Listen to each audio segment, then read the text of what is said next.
Hey, what's going on, everybody? What is happening? I know it's weird, right? It's like, hey, it's 12:30 in the afternoon. Paul, why are you going live? And why are you unannounced? How come you didn't let us know? I'm trying some new things. My resources tell me that there's quite a few of you here on in the afternoon. Maybe you're looking for a little lunchtime break, a little break, a little break from work while you're eating lunch. and I thought, well, I'm going to go ahead and go live, just see who's out here, what's happening. I'm going to be sharing today a little bit about our Shadowdark game last night. We had a great session, a lot of fun.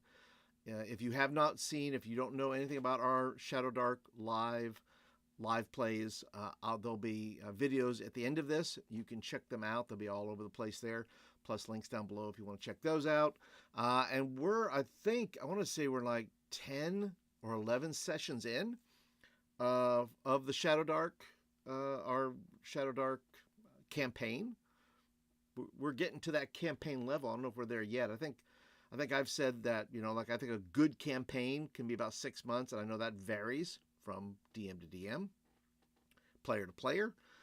For me, I think a good solid campaign can go 6 months. I think maybe that's minimum, right? Maybe that's a minimum. It's like, oh, good minimum campaign is, but you know what? Maybe a good it depends, right? A good campaign could be 6 weeks. For all that matters, right? So as we're kind of waiting for some folks to jump in, I want to show you just a couple of things before I start breaking down the recap for you. I picked this up the other day. There's this Pathfinder battles. Once again, this is not a great camera for this, so I will try to use the appropriate length to be able to show you this. And these are just minis. I mean, this was just at the counter of my local, friendly neighborhood game store. I said, well, I'm going to buy one of these, and these are $6. And if you're interested in these, I'll put a link down to these. I think you can get these. You can get these from your local game store, number one. If your local game store does not have them, I will put an Amazon link down in the bottom if you're interested in that. But I'll show you what I picked up. I just picked up one just to test it. They're $6. But I wasn't disappointed. I can show you that. That's probably the best view you're going to get. If I put it too close, it's going to get all blurry. Right about here is good. I'm going to say the sculpt on this is pretty good. It's looks like a witch, could be a warlock, could probably undead. This would have been a good character for my Eleanor character in Shadowdark. And once again, these are, like I said, $6. If you want to take a chance, if you just want to take a random, random mini, and you're looking to just blow some money on a miniature, excuse me, then this Fearsome Forces.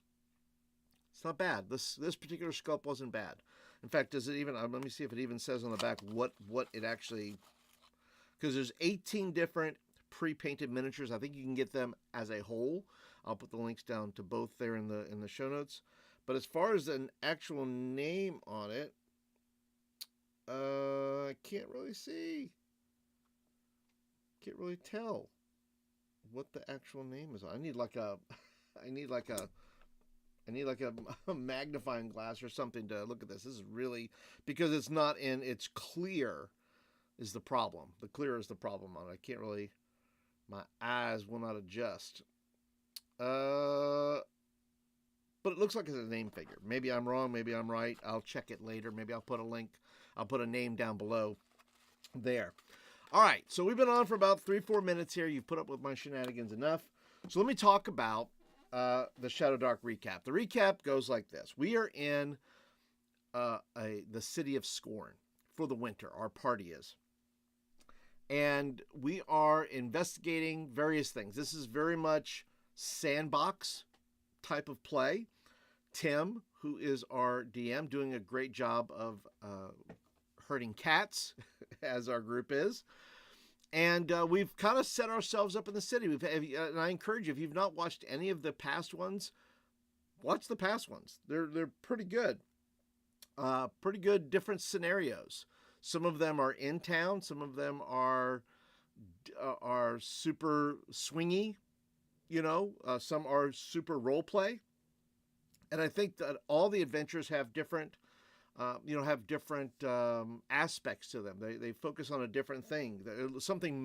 Each episode majors in something and minors in another. So some are majoring in RP and minoring in combat, which is fine too.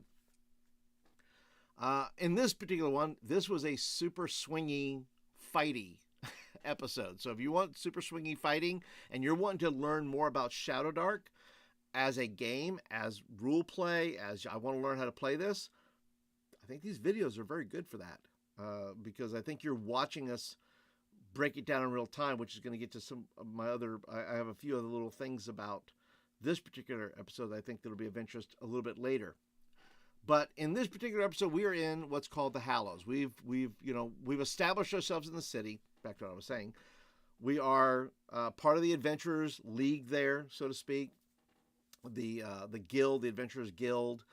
We've made several connections with the Thieves Guild, with the Merchants Guild, and I would say we're slowly starting to build a reputation over time in the city there because of the various things we're doing. And in this one, like I said, we have discovered there's this fog that kind of rolls in. And we've dealt with this in the last episode, not this past episode, the one before, where we are on top of a building because we don't want to get sucked up by this fog. And this fog is, basically melting people, turning them into undead. And we come to find out that some people are sucked into these cards. And they are from what we discover is called the Card Master, which we discover, and I look at my little notebook here. I like to take notes during these things. And in there, we discover that the potential, I'll say villain, the potential villain we are looking for are these ash elves who have this kind of card magic. I'll call that. Or at least maybe the Commatory, which are the ash elves. And they are, and I don't know if there's a bunch of them. I don't know what the deal is with that, but I do know that at least the mage who is sending out this fog could be the main ash elf who is stealing people, putting them into cards, and now we have to go find some of these people who are missing, and they're missing all over the city. And so we kick this session off by going into where our last session left off, where we enter into the Harrows. And the Harrows is just this monstrous community. It's just like this. It's not even walled off. I'm like, Tim, what are we doing? Why don't the city take care of this? Like, well, I'm living in this city. I'm already complaining that there's not, why are these monsters allowed in the city? They're just hanging out over there. Nobody does anything about it. It just sort of exists there. As if like, well, that's normal. There's a whole section of the town that's just nothing but destroyed city with monsters in them. Very much a kind of a post-apocalyptic type of deal. And in this session we had Blaga back with us. Blaga is a goblin fighter magic user person. We're not quite sure. But Blaga is back with us, played by Vance. We have Draymond, who's played by Ken. We have Columbo, played by Joe the Lawyer. We have myself, which is I am playing a new character since my previous character, Eleanor, spoiler alert, Eleanor Digby, got swept away by a bunch of zombies. And I'm not mad about it. It happened the way it was supposed to happen. And then we have my new character, Taryn Doomsinger. And Taryn Doomsinger is all about the apocalypse, blood and fire, worships Romlot, and loves to just be a little berserk, bit of a berserker. Okay, and so in this session we kick off with the ground is all broken up, and these kids come out of the ground, basically, out of this broken earth. And they're wearing these skulls. This is super creepy. It's kind of a good Halloween episode because they're super creepy. They're wearing these skulls. And I will give full credit to Joe the lawyer, who coined the phrase children of the scorn, which is exactly what it should be. And that's why it is the thumbnail for this video, because that's exactly what they were. There's these teens, these children wearing these steer skulls, and they're out there, and they're kind of just standing there. They're not moving, they're not doing anything, which is even creepier, right? When they're just standing there, not doing anything, not communicating. Well, eventually they just say, okay, here we go. And they just say, all right, roll for initiative. And then we're into it. we're moving and grooving right into the battle here. And they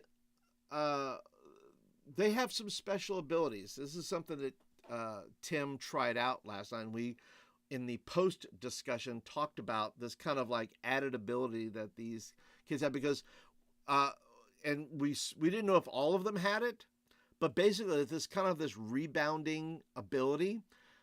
It's a one-time thing where they, and Tim says that they kind of do this magic. We don't know what this magic is. We don't know what it does, but they were able to do this magic where they cast a spell on themselves that a missile or anything that is hurled towards them, or even as Taryn Doomsinger found out, when I ran into the, I tried to do this kind of bull rush kind of thing, moving my way through the crowd kind of a thing, that I was knocked backwards as I tried to clothesline two of them, and I got knocked backwards. So whether it's a missile or a person, it's just this kind of a rebounding barrier that pushes things away from them. And it was good for a one-time thing, which I think worked pretty well. I think that gives, sometimes you have to give the opposing, monsters or creatures or whatever they are, enemies, a little bit of an advantage, especially if you feel like you don't want to make it too easy.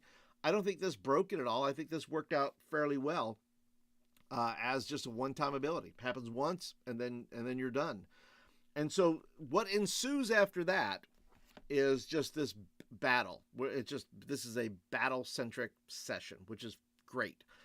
And there's a lot of these things. We don't know what they're called. That's why I think Joe, the lawyer, coined it correctly. These are like children of the corn. There's no reason for them. They just kind of move out. They have broken out of the ground, and now they are attacking us with things. and once again, Taryn Doomsinger, my character, gets close to death. That's just, I guess that's my MO. I'm just, I feel bad for these other guys who only get to play one character. I've gotten to play two so far. It's quite possible that during this campaign, I'm going to be up to 3 or 4. I don't know if that's a goal. It just feels like that's where it's heading. Okay. And so after a little while of fighting these kids, these children of the scorn, out comes Tim calls it a construct. Something, this is a rock golem, even though I don't know if that's official in Shadowdark, but to me, I interpret it as a rock golem that came in and is basically just super hard to hit, as one would think that a rock golem would be. And Joe the lawyer comes up with a great idea, though, and what he calls kiting, and I can't remember what somebody else called it.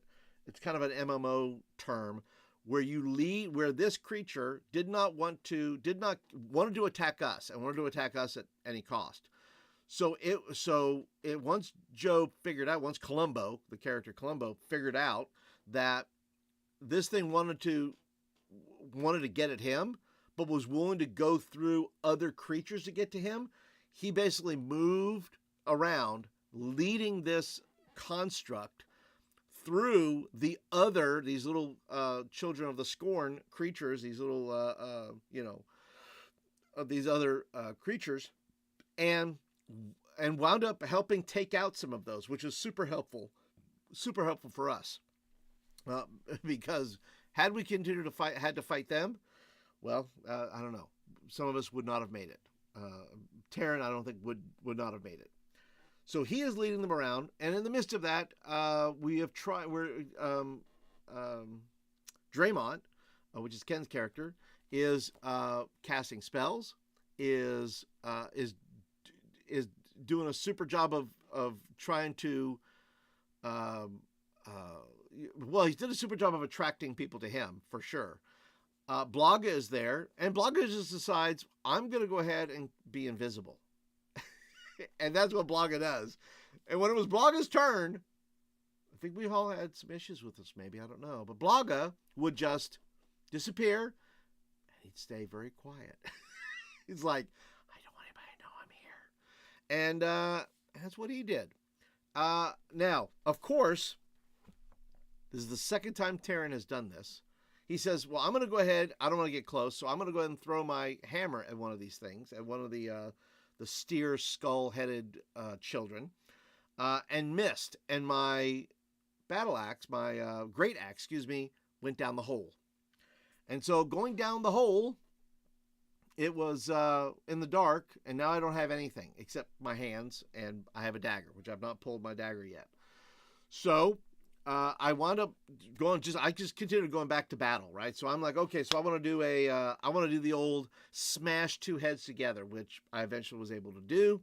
Kill two of these things at the same time, and that worked out. At the end of this, once again we managed to kill the rock creature because then eventually we got rid of all the other little children of the Scorn people. And because Columbo wound up leading around the construct, killing all the other things, we were to get rid of them. And then we went back. We had gotten to the end of the session, so we go back into the city proper, out of the Harrows into the city proper, and we had a gem. We had cut. We did some role play around that. We wound up, getting healed up. Resting, because we can't go back into the we had no idea what was down in that hole, and we were not going to go down to that hole, and because we just weren't ready. We was just no way we could have done that, because had we done that, we would have probably died. We were out of our out of any healing, any possible healing. Draymond had no healing left, and I was down to maybe I had drunk all my these potions. By the way, the potions in there, if I can remember, the potions we use are not like normal healing potions. They are, I wish I could tell you what they were. They're named after one of Joe the Lawyer's characters, I believe. And I wish I could remember the name off the top of my head. But they are special because you don't know if they are real potions or not. The chances of having one that's a real healing potion is like 1 in 6. So don't roll a 1, because if you roll a 1, whatever it is you drank is probably not a healing potion. All right, so you're just going to have to deal with it. And so luckily for me, 2 out of 3 of the potions worked. The 1 did not work, but that doesn't affect Taryn because he doesn't care. He thinks he's healed. He thinks, oh, I'm great, I'm healed, I'm fine, and he just kind of continues on with what he's doing. And so we go back, we do all the things, and then we're good to go. We are now set up for the next session. We're probably going to go back into the Harrows and probably go down into the hole to find out where this card master is. Now, by the way, if you are interested, if you're going to watch this at any given time, you've reached this point. First of all, thank you for watching. Be sure to subscribe if you're not a subscriber yet. If you like Shadowdark, which, by the way, my whole channel is not about Shadowdark. That just happens to be the game I'm playing in. So I talk about all kinds of different role-playing games, and specifically DM and GM tips for running epic games. So I hope that you'll tune in for those videos. And so we talk about all kinds of things here on the channel that relate to running the game, because I'm been a DM for a long time, been playing for about 40 years, and so I like passing along the knowledge. I like passing along the thoughts and the ideas of what I think makes for good gameplay, how DMs and GMs can keep running and get beyond burnout and run epic games. That's the whole point. And the point of epic games, just so you know, my idea of an epic game is evolving characters that are moving along and they have a story arc and those kind of things, helping players develop that. Passionate storytelling, which is both from the DM's point of view and the player's point of view. Inspiring creativity, right? Give players an opportunity to be part of the creative process, that the DM, GM doesn't have to be the creative one, always be the only creative one at the table.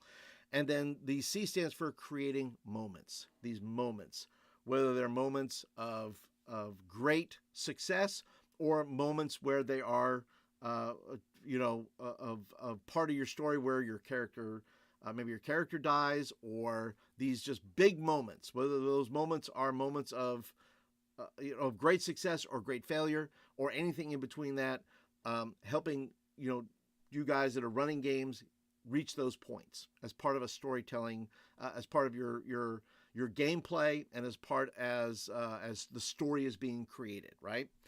But two things I want to talk about real quick as I'm kind of wrapping things up here.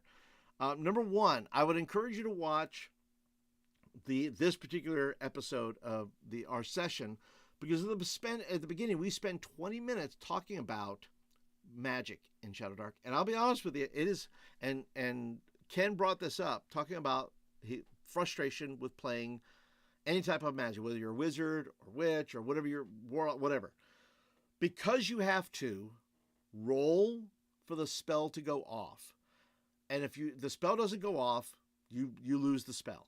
You're done with that. You can't cast that anymore. And on top of that, if you roll a critical failure, your bad things happen to you. The way magic works in Shadowdark, it is super dangerous, and it is precarious. So if you're going to play a magic user in any type of magic, use any type of magic in Shadowdark, that's what it's going to be. But what we decided was that there are going to be certain spells you can pick. What we do, and what you'll discover as you watch the video and watch us work it out, because I think that's part of what this live play does. It's not, just purely entertainment. I think these are teaching videos. I look at these as teaching videos because we are showing you, if you're not familiar with Shadowdark or role-playing games, how a group of people, in this case, decided to kind of homebrew what we were going to do as far as magic goes. How do we change it up? How do we test things, right? We didn't just make changes for change's sake. There's a frustration at the table. Well, this doesn't work well, or I don't like this. Okay, well, let's try something else, right? Nothing wrong with playing rules as written. We've done that for the past 8, 9, 10, 11 sessions. So we said, well, let's try something new. Let's go ahead and try, and this is what we came to the conclusion is, we'll allow people who use magic that at each level they can choose a particular one spell of the spells they know. They can use that as their spell, their primary spell. That says, that's my primary spell, and on those spells, those spells only, I'm gonna get advantage, disadvantage on that spell. So I'm gonna roll with advantage on those spells. And for this particular session, it worked out really well. It's probably something we're going to keep going forward unless we decide to tweak it a little bit more.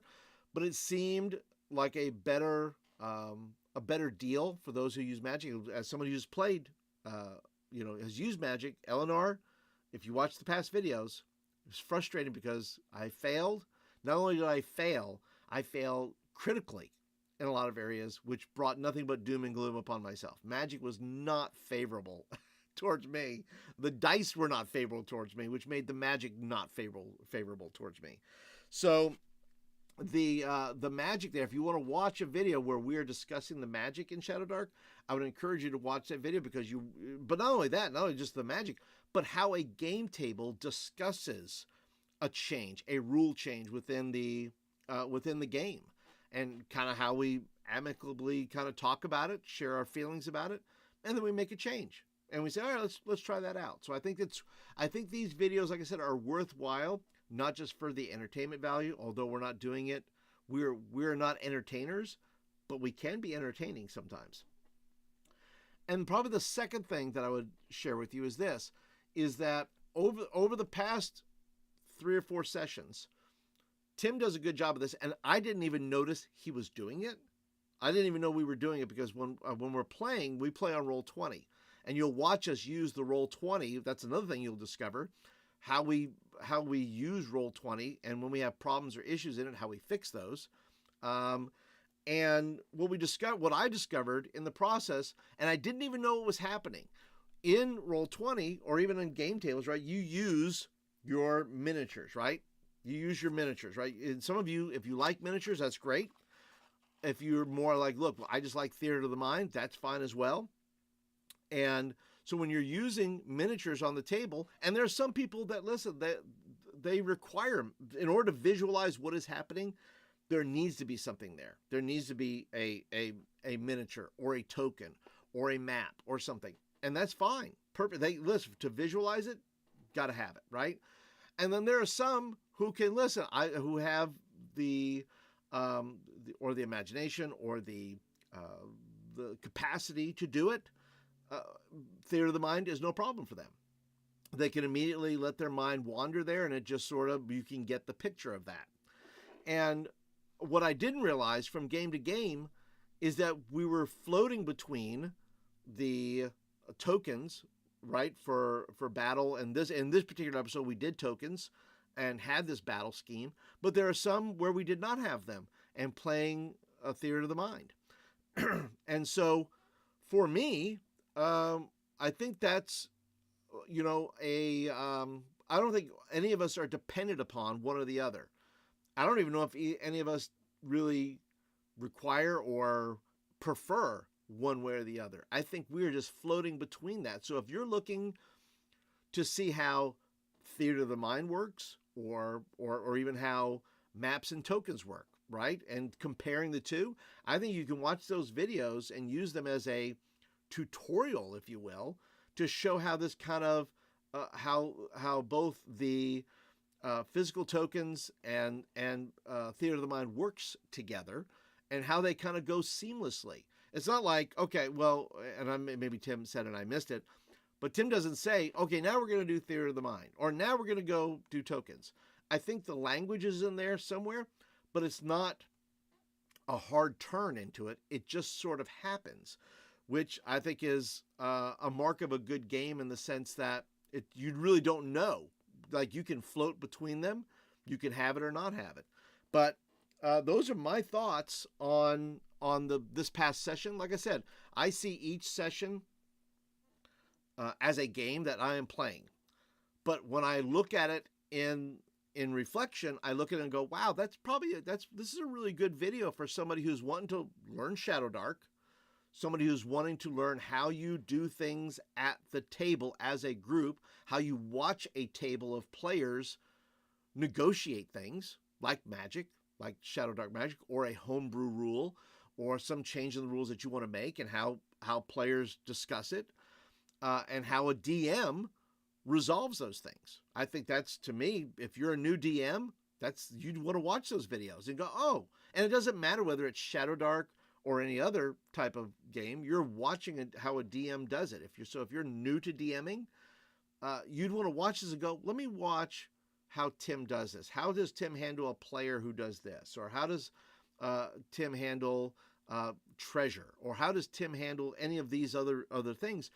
Because I think Tim's a good DM, and I think we have excellent players.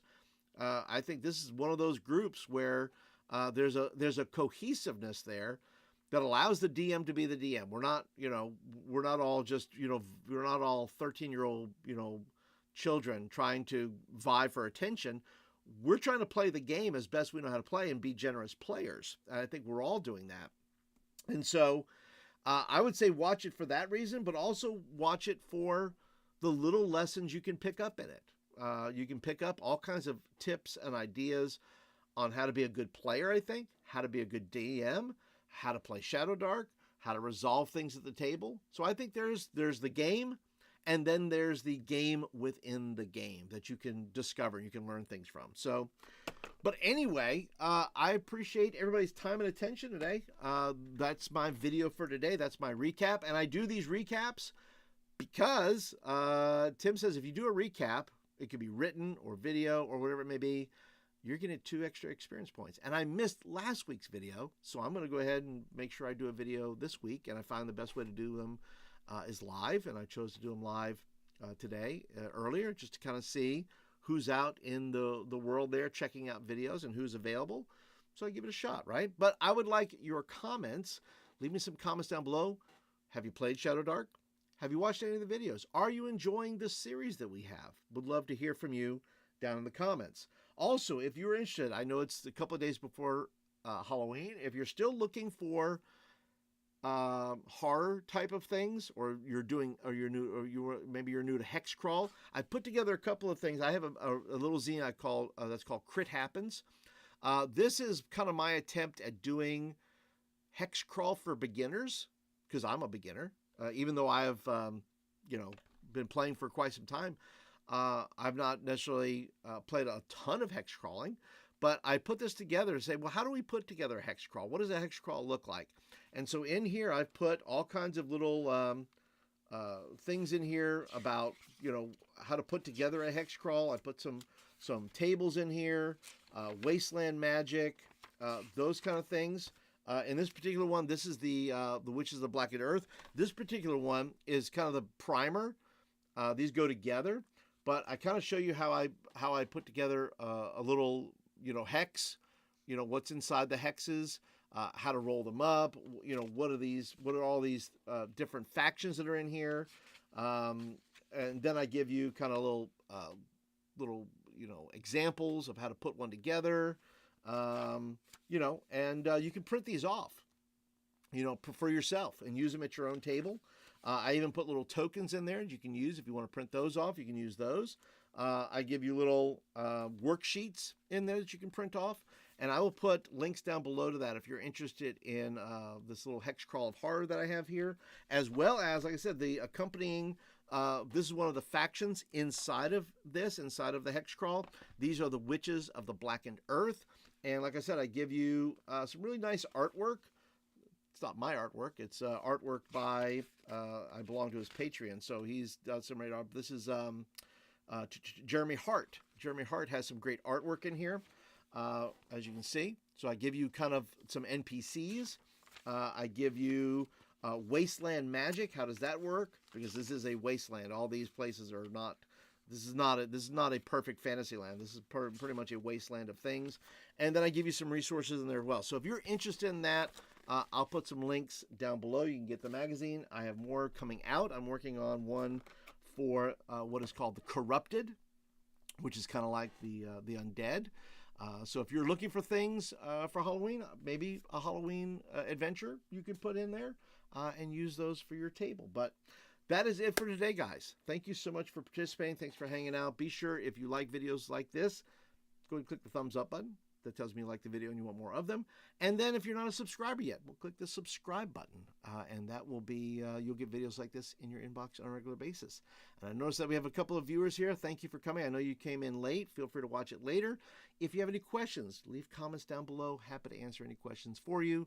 Like I said, links to the shows, the Shadowdark campaign that we have going on, I'll leave those over there. You can watch those. But that is it for today, everybody. Thank you so much. Enjoy the rest of your day, and I'll catch you in the next live one. We'll talk to you later.